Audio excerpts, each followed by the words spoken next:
بسم الله الرحمن الرحيم maanta waxaan isugu nimid magaalada Dhuusamareeb in aan ka hadalno arin ku saabsan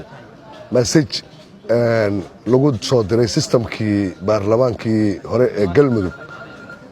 aanu isticmaali jirnay message-yada xilliyada shirarka la qabanayo message-kaas markii aan shalay gala marka aragnay waxay nagu noqotay qof dhintay oo soo noolada soo baxay oo kale inuu ka hor yimid oo lagu yiri hebel oo ad qabriga ku ogeeyda soo baxay maanta Dhuusamareeb waxa loo joogaa waxa weeye waa in dawlad la dhisto dawlad dhismaheeduna wuxuu ku xiran yahay in baarlamaanka la soo xulo dooranaha madaxda dawladnimada baarlamaanka Galmudug marka 22kii bishii June ayuu ku ekaa intaas wixii ka dambeeyay wasiiradu waa caretaker oo hadda saxiix iyo heshiis badan ma gali karaan laakiin shaqooyinkii adeega inay sii wadaan mooyaane baarlamaan Galmudug oo kala fadhi macnale yeelan kara ma jiro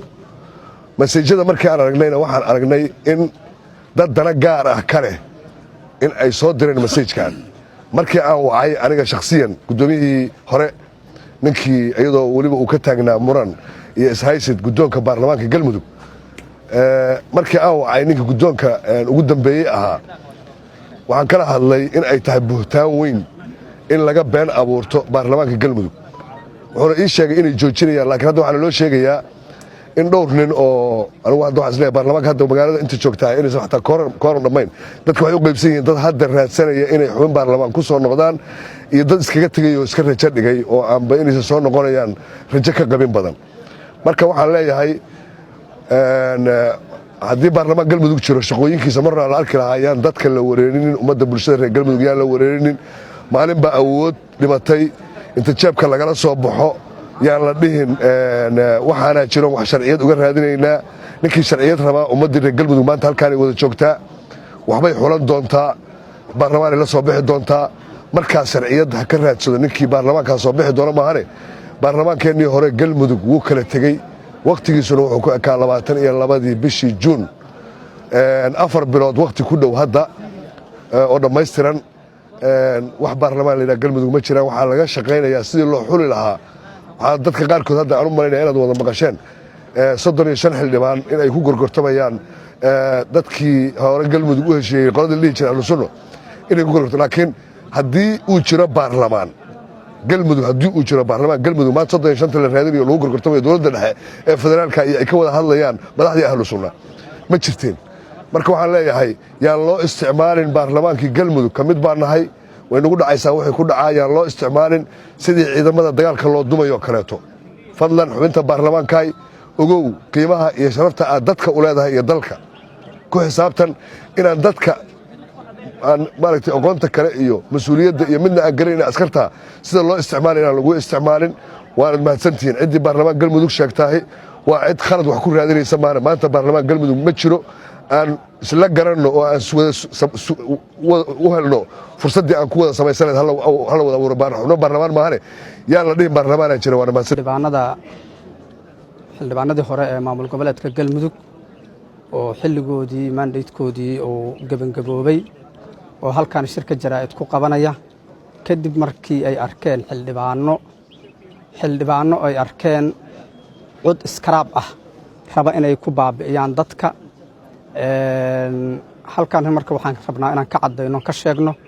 Galmudug mandate ayay lahayd mandatekeedu wuu dhamaaday xaalad cakiran oo siyaasadeed ka jirtay halka waxaa lagu heshiiyey in maaragtay xasilooni siyaasadeed laga abuuro bulshadii maaragtay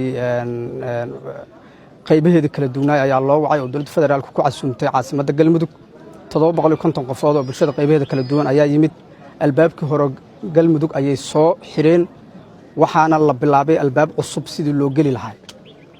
iyadoo halkaas ay taagan tahay oo aysan jirin maaragtay cid hadda maanta dhihi karta baarlamaan ayaan nahay oo waxbaan u codeynaynaa waxaan leeyahay baarlamaanka aan jirin ee maanta ku shiraya xarunta inji iyo gudoomiyaha aan jirin ee shir gudoominaya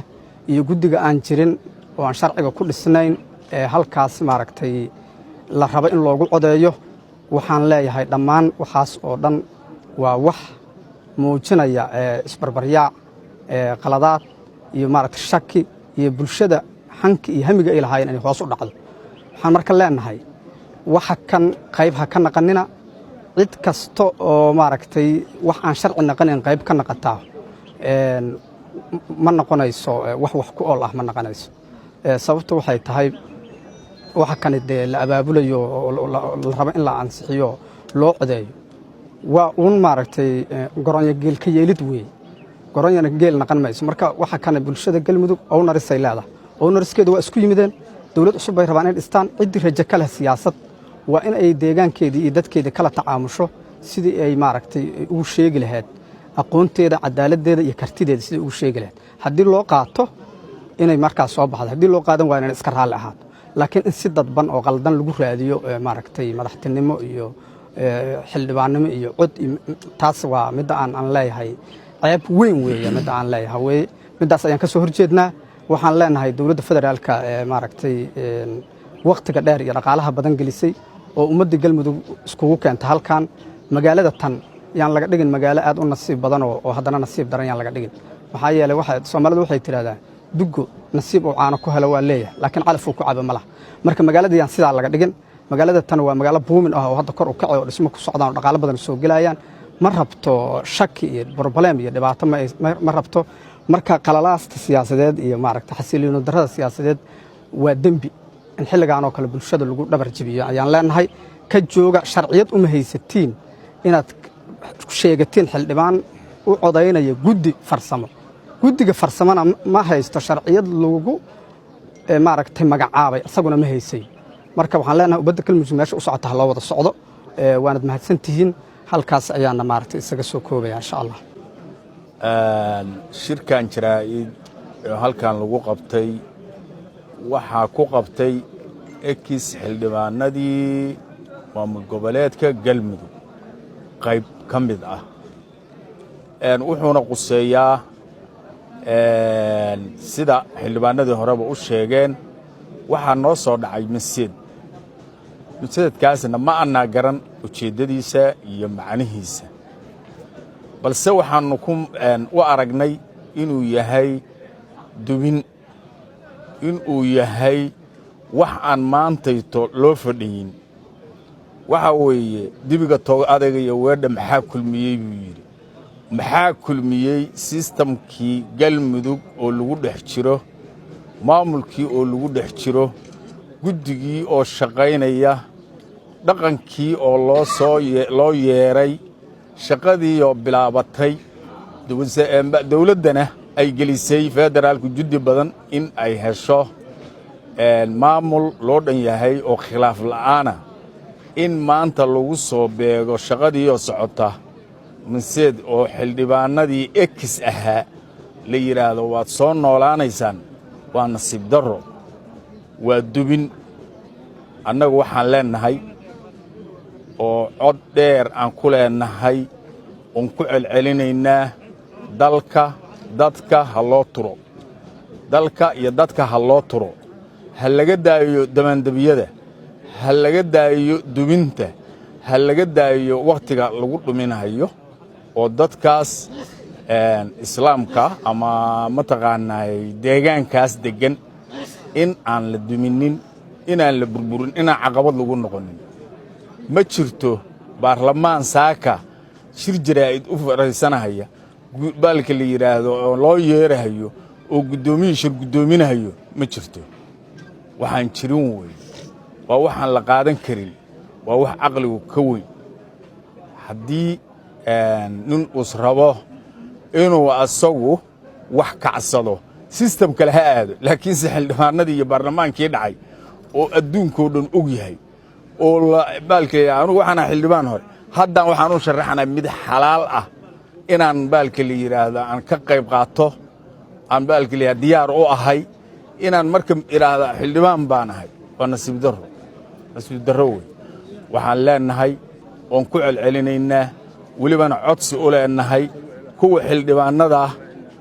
oo baalka la yidhaahdo mataqaanaa sheeganahaya mataqaanaa isugu tegay inji war waxaas ka waantooba waxaas ka baxa waxaa ka baxa dalkiinna iyo dadkiinna raaca nin walbaba qabiil baad ka dhalatee qabiilkii intaad u tegtid musharax ka noqo oo ka raadso xil si aad u soo baxdo annaga waxaan leennahay arrintaas saasaannu ku talinaynaa wasalaamu calaykum waraxmatullaahi wabarakaatu marka koowaad waxaan rabaa horta inaan u mahadceliyo saxaafadda qaybaheeda kala duwan maanta diyaar u ah inay programkeena ay ka qayb qaataan waa mahadsantihiin dhammaantiin marka labaad maanta waxaan maqlaynaa waxyaabo dib u dhac ah oo aanaan loo baahnayn inay dhacayaan kuwaasoo ah in baarlamaan dad musharaxiin ahoo maandheedkoodii dhacay oo wakhtigii ka dhammaaday in inta meel la geeyo la leeyahay walxada ansixiydii haddii aan aniga oo ka mid ah xildhibaanadii hore magaceygunu yahay mahad salaad rabbi waxaan leeyahay arrinkaas maanta socda waa mid aan sax ahayn waa dib u dhac waa sharci darro dad maandheed aan haysan inay inta meel tagaan ay dhahaan waxbaan ansixinaynaa wax saxa maahan galmudug dib u heshiisiina loo sameeyey way dhammaatay odayaashii waa la soo xirayay waxaan sugaynaa keliya in xildhibaanadii iyo wixii la qaybsado qof kasta oo galmudug ka midana 11 beelood waaye waxaa la isku darsaday waa sheereey shaarkaas 11 beelood dadka uu ka dhaxeeyo qof walba dadkeeda ha aad saasaan leenahay ma aqbalayno inay qolo gooni meel tagaan ay dadkii dib u celiyaan dadku nabad ay rabaan dalka baraa maqan oo qayb dhawaan naga maqan marka uma joogno waxaan u joognaa inaan musharaxiin nahay maandheedna naga dhammaaday maantana aan in awood u loo meel shir ku qaban karaa jirin xildhibaanada ma joogaanba afar xabay wax la mid ah joogay qof walba wuxuu aaday meeshuu rabo sidaa darteed waxaan leenahay ama aan qabaan xoojinaya aragtida ah in aysan waxba ka jirin inay sharci darro tahay guddi hadda sharciyana maahan kuwa la geeyahay hoolka wax sharci maahan wax sharci haysto galmudug maandheed sax haystaan ma jiraan qof walba hadduu musharax yahay hadduu wuxuu u taagan yahay wax xalaal aan raadsanno walaalayaal ka tanaasula dadka yaan la isku dhufan dadkeena aan danayno nin awood gooniya maanta laho dad gooniya inta meel ku xirta wax u sameey karaan ma jiro nin awood ka badan ma leh dadku waa isku mid waa la siman yahay marka waxaan ka digaynaa in qaalasa la abuuro qaalaasin la abuuraan ka digaynaa iyo isbaryaa iyo siyaasad kacsan dadkan way daalan yihiin dhibin rabaan marka inaan ku dheeraado ma rabo waxaan ku soo gaabinayaa dadku waa daaleen aan u dhimrino ninkii dan luu ha aado dadka uu ka dhashaa u doonto kursi laakiin tiim gooni u yeesan tiim bara dad kula wareegin yaan kaar beena la xogan waxaan kale u digaa kuwa iska taga meesha oo inay xildhibaan in kale aan kala garanay xildhibaan inuu yahay in kale iyo in xildhibaan sida wuxuu yahay nimaan ka seen waa in iska xaro ah oo iska noolaa waa maasintii walaalayaal